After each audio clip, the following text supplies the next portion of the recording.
Muy buenas noches, estudiantes de la Corporación Universitaria. Vamos entonces a mirar sobre lo que es el origen y evolución del castellano prácticamente con la obra del mío Cid. Entonces, vamos a también hacer un proceso con las obras literarias, hacer un breve recuento de las obras literarias que hemos estado analizando. Bueno, la Edad Media se da desde el siglo V después de Cristo hasta el siglo XV. Época de los grandes castillos, época de los reyes, época de los princeses, de los marqueses, de los duqueses en Europa. Esta época fue denominada la Edad Oscura de la Ciencia y la Edad de Oro del Cristianismo. Se impulsa el cristianismo y se construyen las principales catedrales en Europa, Catedral de Santa Sofía y muchas otras catedrales que van a impulsar el cristianismo como tal. Y la Iglesia Católica obtiene su poder absoluto y el dominio económico, político y religioso en la Europa medieval. Todo aquel que se oponía a su pensamiento, a su ideología y a lo que la Iglesia planteaba, pues era perseguido y más adelante va a estar el tribunal que los ejecutaba, que era la famosa Santa Inquisición. Época de invasiones de los bárbaros, de los visigodos, los ostrogodos y toda esta gran tribu bárbara que va a consolidar el origen de nuestra lengua. Nuestra lengua castellana nace en el norte de España, en los reinos de Castilla, de ahí el nombre castellano. Es un sitio donde está fortificado por castillos para su protección, de ahí el nombre castellano, Castilla. Toda esta historia de la literatura y del castellano es interesante porque no solamente va a tener influencia de los griegos, con los prefijos y sufijos griegos y romanos, sino que el latín, que es la lengua hablada e impuesta por el Imperio Romano, se va a fusionar con los distintos dialectos de la península ibérica y va a dar origen a lo que se conoce como las lenguas romances. Las lenguas romances son el castellano, el francés, el italiano, el rumano. Entonces, todas estas lenguas que surgen del latín se van a imponer. Y lógicamente que Roma no solamente va a imponer su latín, su lengua, sino su cultura, su forma de concebir el mundo, su política, su economía. Toda esta situación va a ser interesante porque se va a mezclar con la labor agrícola, con todo lo que se va dando en la Edad Media. Época de caballeros, época de grandes hazañas heroicas, guerreras, donde todas estas invasiones van a motivar la escritura de obras literarias. Después de las invasiones de los bárbaros y de la caída del Imperio Romano de Occidente, pues va a surgir la Edad Media del siglo V. Pero después vienen las invasiones de los árabes y de los judíos. Entonces, en la península ibérica y específicamente en España van a convivir tres grandes religiones, tres grandes culturas y tres maneras de pensar totalmente diferentes.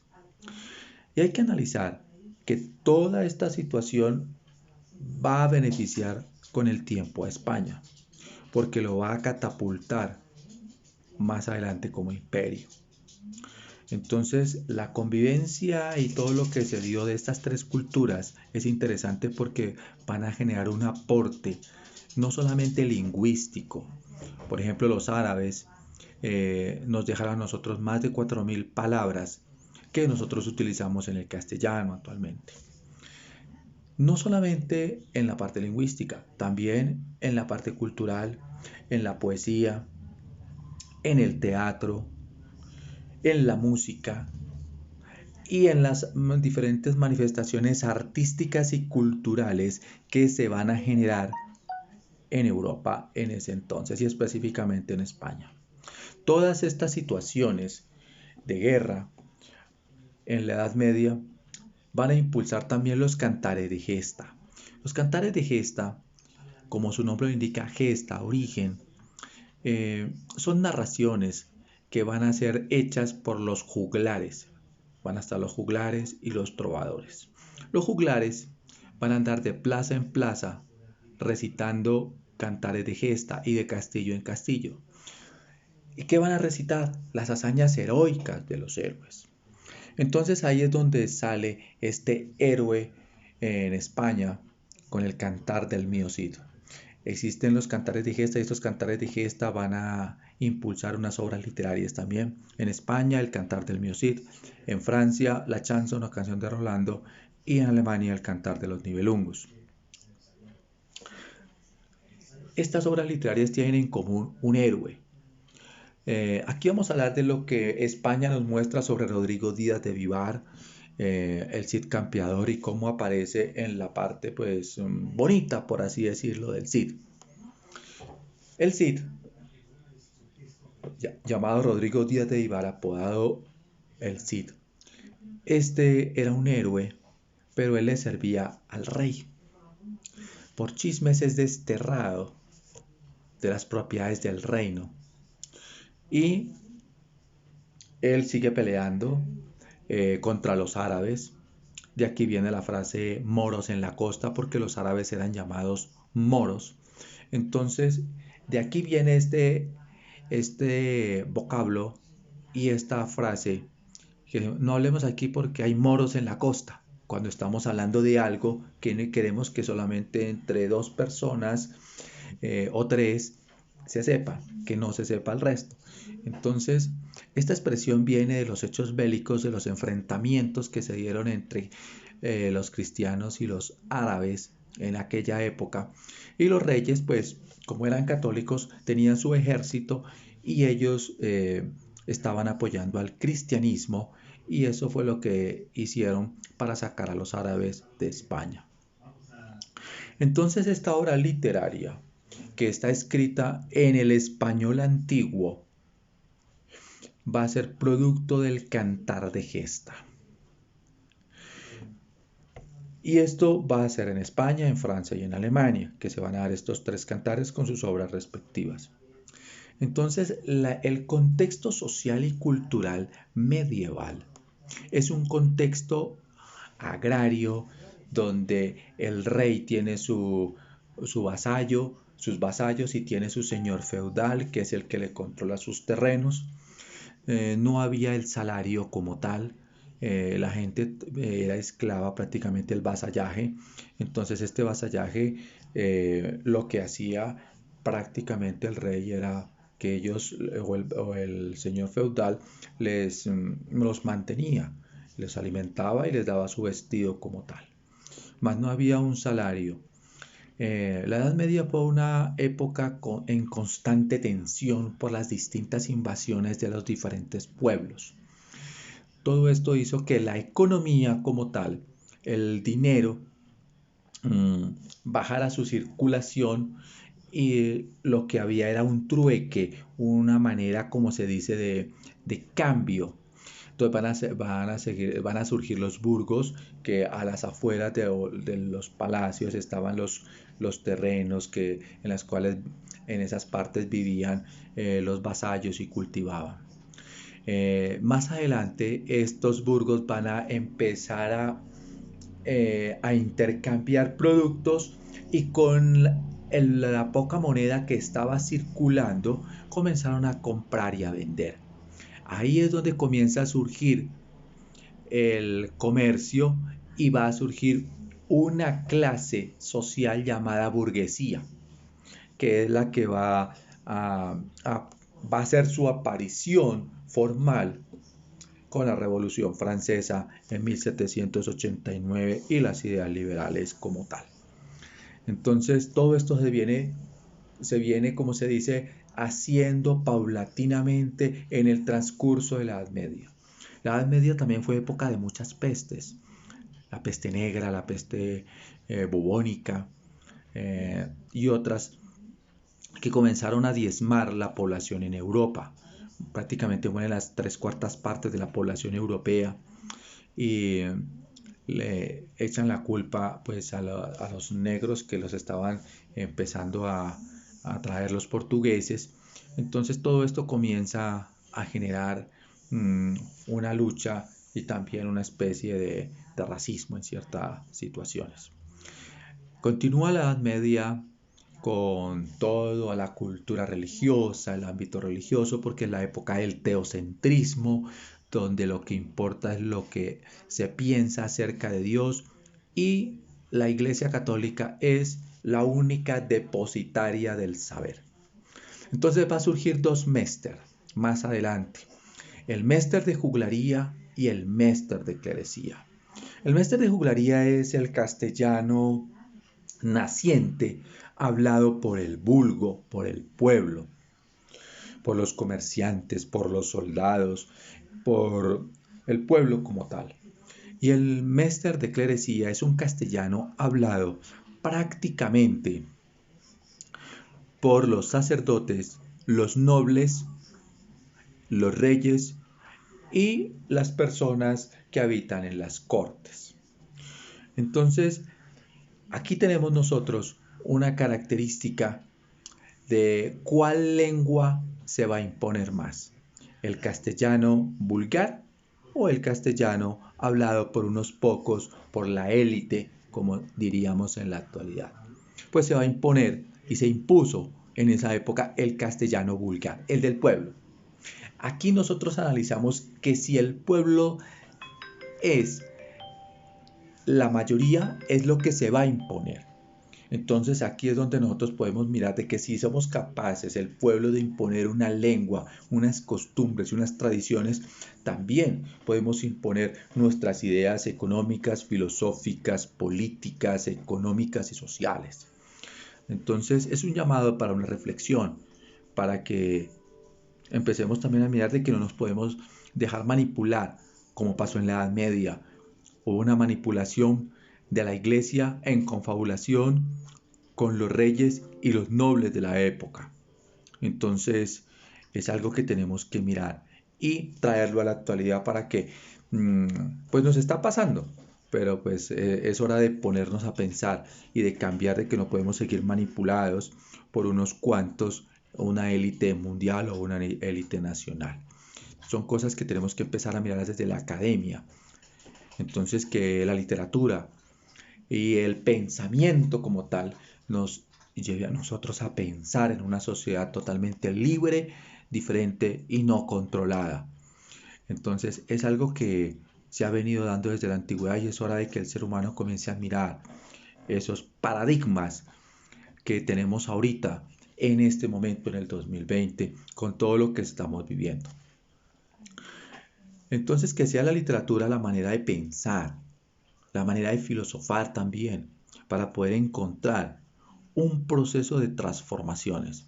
Porque de nada nos sirve saber del Miocid, de la literatura española y de lo bonito que fue la literatura española, si nosotros no miramos los errores que se cometieron en ese entonces y los traemos acá, a la actualidad, para pensar, para reflexionar, para que haya un cambio, no solamente en la literatura, en la estructura literaria, que es muy hermosa, sino también en la manera de pensar y de concebir el mundo, porque la literatura es humanismo, y si es humanismo, tiene que ver con el pensamiento humano, con el antropocentrismo, y tiene que ver con el pensamiento libre y con el ser humano libre como debemos nosotros de serlo.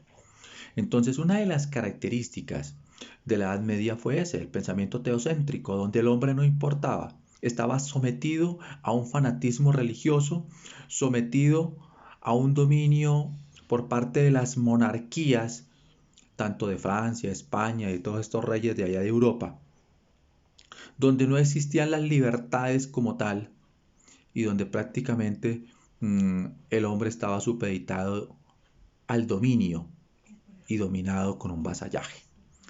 Entonces, todas las cuestiones que nosotros miramos de la Edad Media, el oscurantismo en la manera de pensar, cómo se estrechó el pensamiento y todo se pensaba como que si algo fuera divino y que el castigo era divino, cuando el hombre es libre y cuando las situaciones y la naturaleza se puede explicar también como fenómenos naturales propiamente dichos. Entonces, que eso le corresponde a la física y a la química, explicarlos desde el contexto pues como tal, y a la medicina. Entonces, la Edad Media fue una época oscura para la ciencia, una época de pestes, una época de sometimiento, una época prácticamente donde no se podía pensar porque era perseguido, pero aún muchos hombres de ciencia clandestinamente hicieron sus aportes. Importante que en esa época Copérnico y Galileo Galilei fueron dos lumbreras importantísimas para la ciencia. A Galileo Galilei lo llevaron y estuvo prácticamente condenado y él tuvo que retractarse. ¿Cuál fue el delito? El delito que se le imputó en su momento a Galileo Galilei fue decir que la Tierra no era el centro del sistema solar. Hoy en día sabemos que la Tierra no es el centro del sistema solar. Entonces, una verdad que en ese momento lo decía la Iglesia Católica y que todo el mundo tenía que creerlo porque era la verdad. Entonces, hoy en día se cuestiona, se reflexiona, se critica, porque es que el conocimiento se parte a través del debate, la discusión y a partir de las ideas. En esa época no, se tenía que pensar cómo la iglesia lo decía y cómo los reyes y cómo los nobles lo estipulaban. No había una libertad. Entonces todo este tipo de situaciones es algo que tenemos que mirar y que no se vuelva a repetir el fanatismo religioso para que no volvamos a una segunda Edad Media. Muy claro lo dijo el astrofísico Carl Sagan. Si la humanidad sigue así, volverá a una segunda Edad Media. Por eso es que se hace necesario impulsar el pensamiento literario, filosófico, las discusiones políticas, el debate de las ideas científicas, para poder avanzar y no quedarnos prácticamente en la explicación meramente mitológica como algo que se centre hacia una verdad. Porque la verdad, como tal, no existe de manera absoluta. Las verdades son relativas. No existe nada absoluto. La gran verdad de hoy es la gran mentira de mañana. La verdad absoluta que se creía en la Edad Media, hoy en día es una gran mentira. Entonces, tenemos que analizar y cuestionar. Entonces, las obras literarias de la época tienen específicamente en su primera etapa, como es la obra del Cid, donde la literatura se caracteriza por ser anónima, que se recoge prácticamente de las tradiciones orales, como lo hablaba de los juglares, que andaban de pueblo en pueblo y castillo en castillo recitando cantares de gesta, a alguien o a un grupo de personas se les dio por escribir lo que estaban narrando sobre las hazañas heroicas de Rodrigo Díaz de Vivar. Y ahí surge la obra del Cid. No hay un autor, no se conoce el autor, no se sabe si fue uno o fueron varios. Entonces, en su primera etapa, la literatura española se caracteriza por ser anónima. Esa es una de las características fundamentales de la literatura española en sus orígenes y de las obras literarias como tal. Existe un héroe que en este caso es Rodrigo Díaz de Vivar, que pelea a favor del rey que lo echó. Supuestamente hay una nobleza, hay una palabra, hay un juramento de obediencia al rey, de lealtad. Entonces, una de las características que se notan en la obra del Cid es la lealtad, la honestidad, la honradez. Y eso en la obra que nos muestra, pues, y que España nos hace la mención y que está ahí como de la manera más bonita, ¿no? Entonces está este héroe el cual es desterrado por unos chismes, pero que después él pelea y le quita a los árabes las tierras, los esclavos y todo esto y se los envía al rey que lo había echado, hasta que con el paso del tiempo, pues el rey lo perdona. Esta obra está dividida en tres cantares: el cantar del destierro, el cantar de la el cantar de las bodas de las hijas del Cid y el cantar de la afrenta de Corpes. Son tres cantares. En el primero, pues, el destierro del Cid, porque el rey le dicen los chismes y lo saca. Entonces él se va y coge sus hombres y lo siguen y todo esto. Después él sigue luchando y sigue, como les decía, llevando todas las riquezas que él tiene, que quita a los árabes. Entonces él se vuelve rico y envía otra parte importante también al rey, lo mismo que las tierras y los esclavos, unos para él y otros para el rey. Después están los infantes de Carrión, que por intereses económicos, ellos tenían el nombre de infantes, pero no tenían dinero, no tenían estatus, tenían estatus social, pero no tenían estatus económico. Entonces ellos planean casarse con las hijas del Cid y después asesinar al Cid y quedarse con el dinero y los saberes que tenía el Cid. El día de la boda, pues la esposa se da cuenta, la esposa del Cid, y ocurre todo eso y entonces ahí es donde se da la afrenta de Corpes, donde se enfrenta prácticamente el Cid con los, con los yernos como tal, y es ahí donde empieza todo el proceso, pues, porque tienen que eh, hacer valer el honor. El honor era muy importante en la Edad Media, es una de las características que se ven en la obra literaria como tal y es una de las características que se dan en la Edad Media. Época también de las guerras, como lo había mencionado, época también que influye en el pensamiento y en el arte específicamente religioso. Entonces sigue avanzando el castellano, sigue avanzando la Edad Media y hay una de las características que se dan en Europa con los reyes y es que los reyes se vuelven despiadados, se enriquecen, el pueblo está aguantando hambre y surge un movimiento literario llamado el barroquismo. Este movimiento artístico y cultural que influye en la literatura, después en la arquitectura y en la pintura y en muchas otras manifestaciones artísticas, ese es el barroquismo. El barroquismo surge como un medio de protesta en contra de la nobleza y los reyes. Mientras ellos vivían en los grandes castillos con todos los lujos, el pueblo estaba muriéndose literalmente de hambre. Entonces, los artistas comienzan a exagerar en los adornos, en la arquitectura, en la pintura, en la literatura. Se comienza a escribir exagerando en los adornos. Con Góngora y Quevedo comienzan estos escritos.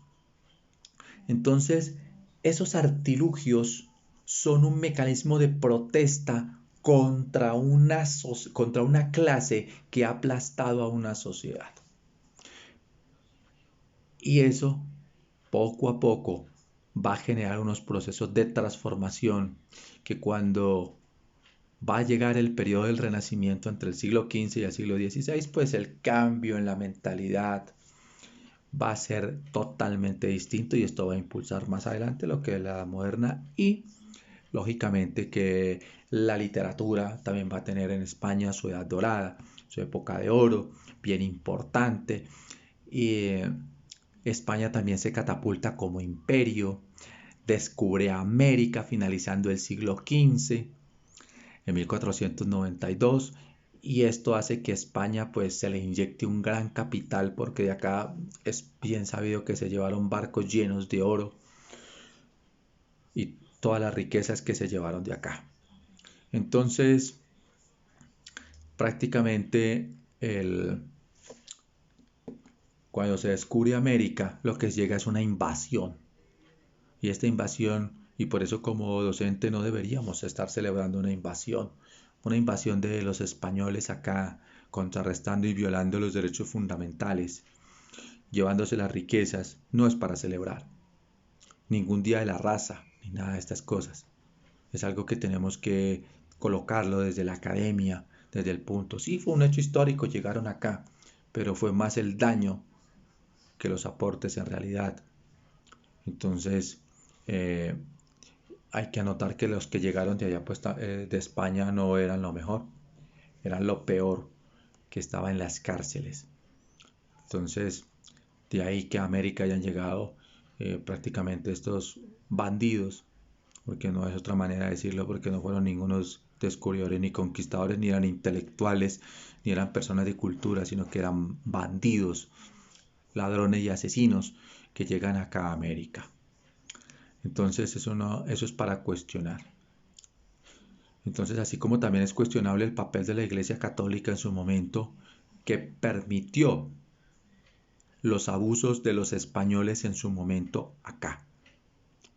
Y es algo que también es cuestionable. Entonces aquí estamos nosotros analizando todo esto. Las obras literarias después van a tener autores. Entonces ya después viene Arcipreste de Hita, ya vienen los poemas también, que por las cuestiones de los árabes, los poemas mozárabes, y todos estos escritos que van a influir en todo el proceso de desarrollo de la lengua española y del castellano en todo su esplendor. Característica importante en la literatura. La literatura es un arte y como arte observa, analiza y critica una realidad para transformarla. Y en la Edad Media, lastimosamente, se tenía que escribir de acuerdo a unos cánones y no se podía escribir con un libre pensamiento. Eso es lo cuestionable de la Edad Media.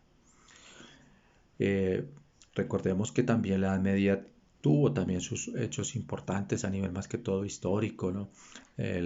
Cómo se desarrolló no solamente Europa en la Edad Media con la parte de la estructura política, la estructura social y todo esto, sino también con ciertos avances que se dieron más adelante en ciertas áreas de pensamiento, pero todo era calladamente, porque como les digo, tocaba, como se dice, el manejo de bajo perfil, porque eran perseguidos, era una sociedad totalmente dominada ideológicamente, políticamente y socialmente, y en todas las esferas de la sociedad.